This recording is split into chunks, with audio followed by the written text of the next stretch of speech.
So hi guys, welcome back guys. ఇవాళ date వచ్చేసి December 1st. So market open అయ్యి around 50 minutes అవుతుంది, 9:30. So నేను బోత్ సైడ్ పొజిషన్ అయితే తీసుకోవడం జరిగింది. పీఈని సిఈని షార్ట్ చేయడం జరిగింది.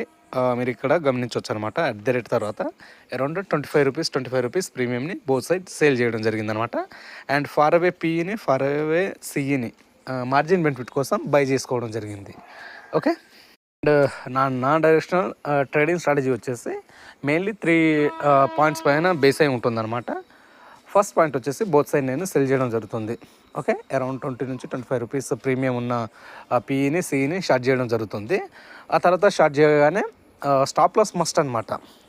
స్టాప్ లాస్ ఖచ్చితంగా పెట్టుకోవాలి. సో స్టాప్ లాస్ పెట్టుకోవడం జరుగుతుంది షార్ట్ చేసిన తర్వాత. ఒకవేళ స్టాప్ లాస్ హిట్ అయిపోతే అడ్జస్ట్మెంట్ చేసుకోవడం జరుగుతుంది అనమాట. అండ్ నా ఓల్డ్ డే టార్గెట్ ఏముంటుందంటే ఈ ట్రేడ్స్ని మ్యాక్సిమం లోవర్ లెవెల్స్ అంటే లోవర్ లాస్ట్లో కన్వర్ట్ చేయడం, లేకపోతే మ్యాక్సిమం ప్రాఫిట్లో కన్వర్ట్ చేయడానికే ట్రై చేయడం జరుగుతుందన్నమాట. సో 0.5% నుంచి 1% వరకు టార్గెట్ ఉంటుంది. అండ్ సేమ్ స్టాప్ లాస్ కూడా 0.5% నుంచి 1% వరకు మనం ఇన్వెస్ట్ చేసిన క్యాపిటల్ పైన 0.5% నుంచి 1% అనమాట. అండ్ మనకు ఆప్షన్ సెల్లింగ్లో అరౌండ్ 70% నుంచి 80% వరకు విన్నింగ్ ప్రాబిలిటీ ఉంటుంది కాబట్టి 0.5% నుంచి 1% వరకు స్టాప్ లాస్ అండ్ టార్గెట్ పెట్టుకోవడం జరుగుతుంది అనమాట. అండ్ యాజ్ ఆఫ్ నౌ నాకు అరౌండ్ 300+ ప్రాఫిట్ రావడం జరుగుతుంది. అండ్ మీరు ఇక్కడ గమనించవచ్చు, నేను ఆల్ పొజిషన్స్ని స్క్వేర్ అప్ చేయడం జరిగింది. అండ్ ఈ రోజు యొక్క ప్రాఫిట్ వచ్చేసి అరౌండ్ 468 రూపీస్ అయితే రావడం జరుగుతుంది అనమాట. ఓకే. అండ్ మీరు టోటల్ పొజిషన్స్ అయితే ఇక్కడ గమనించవచ్చు అనమాట. ఓకే. నేను ఓన్లీ 1 lot బేస్ పైన ట్రేడ్ చేయడం జరిగిందనమాట.